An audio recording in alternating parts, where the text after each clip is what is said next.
they threw it so that they could become the second seed. I mean, what's the advantage? What's the disadvantage? Why would that even matter? Matchups. Okay, but even then, you're expected this out of Cleveland. Is it really going to be the make or break that gets you out of the Eastern Conference? Right. No, exactly. But like I said, I completely disagree with that notion because if there's one team that I don't want to match up with in the lower round, it is Indiana. I don't want to play Paul George. I don't want to play Kyle Seraphin. I don't want to play Lance Stevenson or Jeff Teague. I don't want to play them. Right, well, maybe that was the tactic. Well, I mean, yeah. Just make sure that they're taken care of, make sure that we're still on top of what we're doing. If games could be close, can we make sure that we close it out? Maybe it was a confidence booster on a team they know matched up well against them. Maybe. Possible. It's possible. Because we do know that when LeBron gets other people's best, he gives his best. Yeah. So maybe if conspiracy theory, what is it, tinfoil hat things? Yeah. I mean, maybe that's possible. But I would rather play the Bulls than the Pacers, especially when what do the Bulls have that the Cavaliers don't have better? I mean, can't say shooting. They have Kyle Korver. Yeah, no, I can't. I can't think of a single advantage that the Bulls have against the Cavs. It's hard to find East teams that really. They're not in Cleveland. Yeah, wow. That's the only advantage I can think of. I guess. All right, so no need to give a prediction here. Series already over. Cavs swept 4-0. We're going to move on now to the next series. We'll do Raptors Bucks next.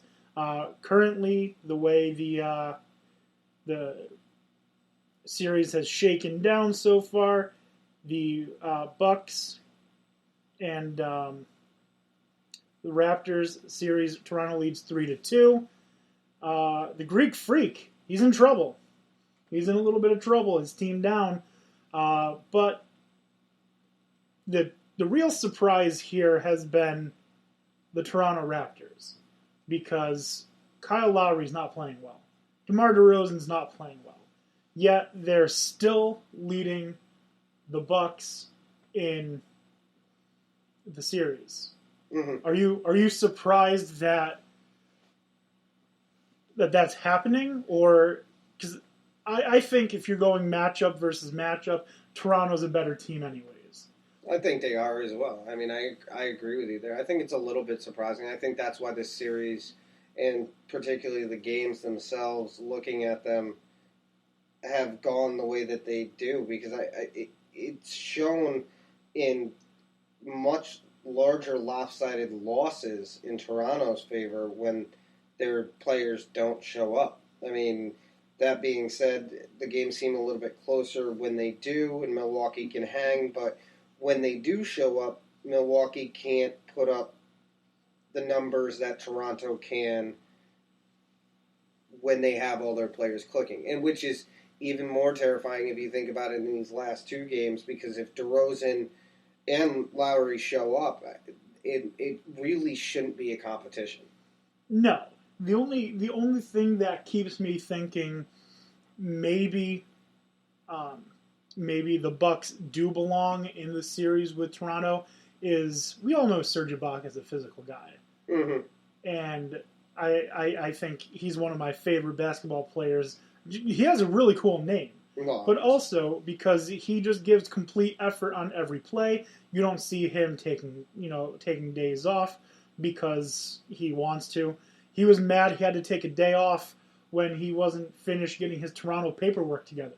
Yeah. He wanted to play, and he couldn't because he didn't have everything all signed. So that's just the type of guy he is. The thing that's making me think that maybe the Bucks belong is Giannis is making him look like a joke. Yeah, I mean, Giannis he's another talent. I just don't see when you break down the Toronto versus Milwaukee, we haven't seen Toronto's full talent, in my opinion. And if you're going to break it down as far as the talent that's on the floor at any given time, I think Toronto has more of it. And if they can get it together, they should be able to win one of the next two and get out of this series. Although I think this series is a longer series than even Toronto expected. This is a lot harder for them. Right. And just in talking about how great, I guess great shouldn't necessarily be the term, how much better Toronto is.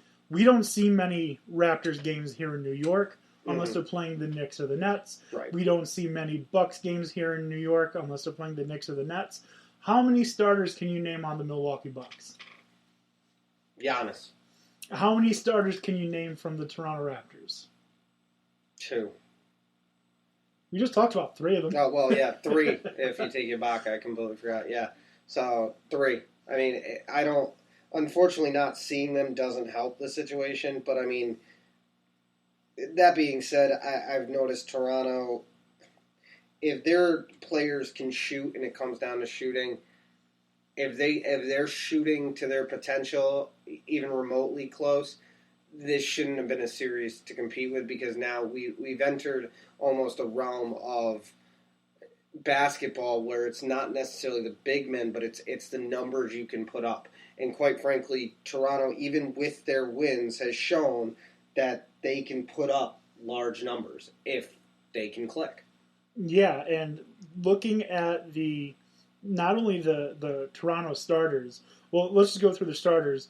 Serge Ibaka, DeMar Carroll, Kyle Lowry, DeMar DeRozan, and Noam Powell.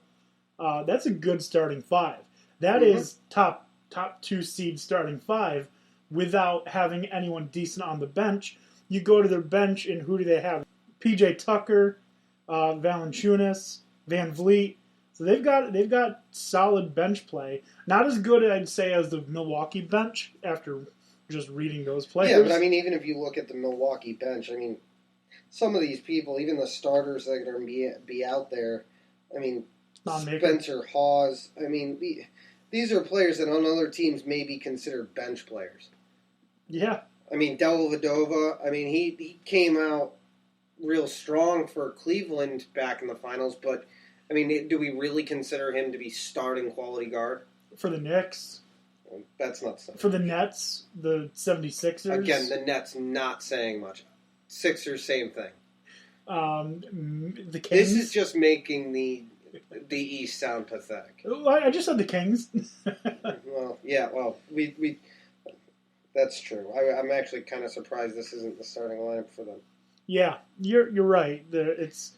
What concerns me actually about the series is Toronto, because if they can't actually get this together and get into some kind of rhythm, this doesn't bode well for them going forward. They were my preseason pick to win the NBA Finals. Not a crazy pick. I mean, definitely unorthodox because everyone's going to think Cleveland or Golden State, but it's not out of the realm of possibilities. But if they can't mold like this before this series is over, or at least into the beginning of the next series, this doesn't look good for them going forward if they have to play someone like the Cavs. Yeah, it's definitely not good for... Because if this can happen to them against Milwaukee, what will Cleveland be capable of? Or does Cleveland go with the same mentality, make sure that we stay relatively in the game, blow them out in the third quarter, and just coast if these guys can't hit their shots? Yeah, you're right. It's not good for Toronto.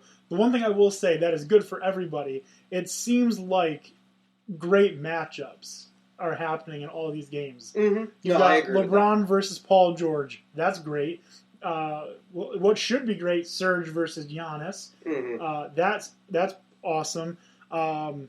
Isaiah Thomas versus Rajon Rondo. Until Rondo had his injury, yeah. I mean, right. We're looking at that, yeah. So, I mean, it's definitely... it couldn't be written much better. No, as far as matchups, I agree with that, especially for what you can get out of the East, I should say. Yeah, which is not much. No, but I mean, that being said, I mean it's still there in the West. I mean, Rockets and Thunder is an intriguing matchup to me just because of Westbrook and Harden. Yeah, the former teammates, now MVP rivals. we'll get to the West in a little bit. But we're going to move on now to the next series. That is the Atlanta Hawks and the Washington Wizards. This one is a bit intriguing because a lot of people think if a team is going to be able to come out of the East that is not named Cleveland, it would be the Washington Wizards.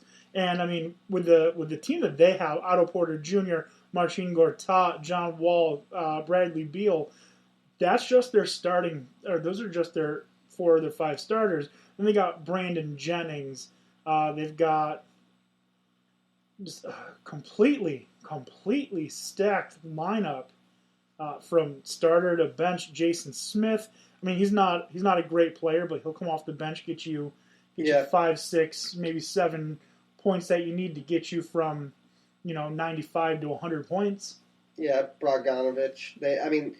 They've got players that can come off the bench and almost not change the team that they are. I mean, I'm kind of surprised that this game is 2-2 right now. Or this series, I should say, is 2-2. But I understand it just in the fact that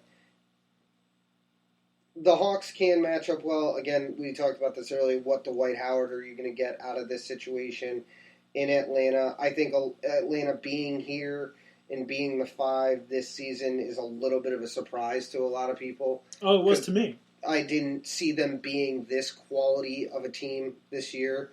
And I'm a little surprised that, given the talent that they've, in Washington, put around John Wall, that they're having the issue that they do with this team. I mean, there's some good players on Atlanta with, Bazemore is pretty decent. I mean, they've got Schroeder, Millsap. Yeah, Schroeder, Millsap. The former Sheffielova. Yeah, Thabo Cephalusha, the former Mr. Kim Kardashian, Chris Humphries. Yeah, Tim Hardaway Jr. I mean, they have some players, but even when you look at that, if you're comparing them to the Wizards, the talent just isn't the same.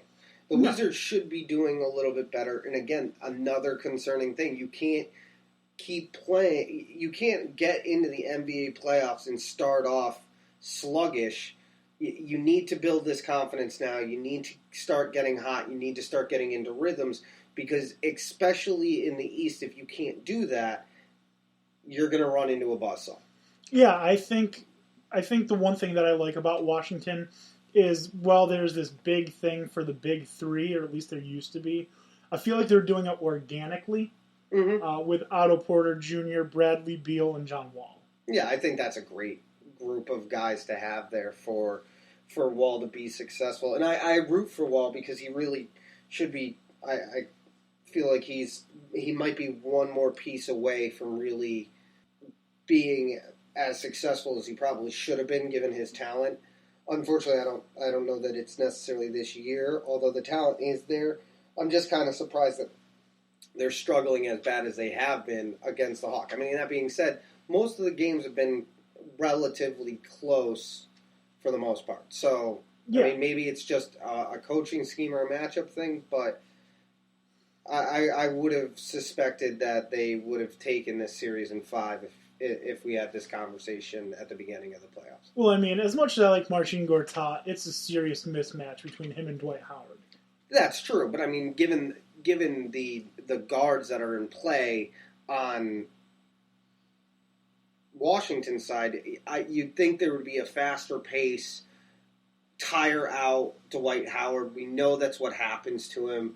More shots from outside, lead increasing. I just expected more out of the Wizards going into this matchup. Okay, so we're going to go back to a tried and true theme that we've gone to throughout this podcast. If the Wizards had Carmelo, would they be the team to beat in the East? Do you think that would propel them ahead of Cleveland? I don't know if that would necessarily propel them ahead of Cleveland. I think it puts them a lot closer, if not on the same level as talent as Cleveland. It really depends on the gel. It's hard to say with Melo, too, because you don't know what kind of Melo you're going to get. I mean,